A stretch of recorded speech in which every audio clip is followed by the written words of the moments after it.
Ayan. So, medyo natuwa ako. Kasi nagsabay-sabay yung order ko. Kasi ito na nagpapasaya sa atin.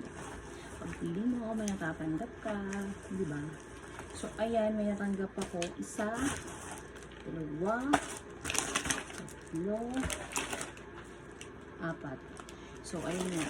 So, pag sabay-sabay ang deliver, sabay-sabay din ang bayad.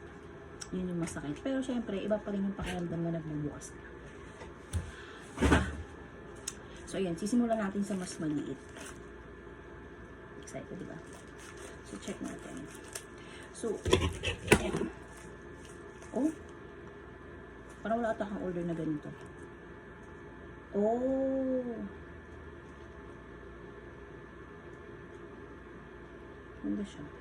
Try natin.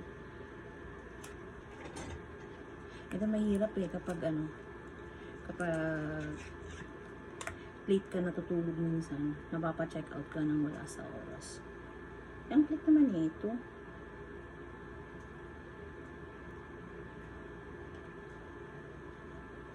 Late lang siya. So parang for 200 pesos. Napakaliit.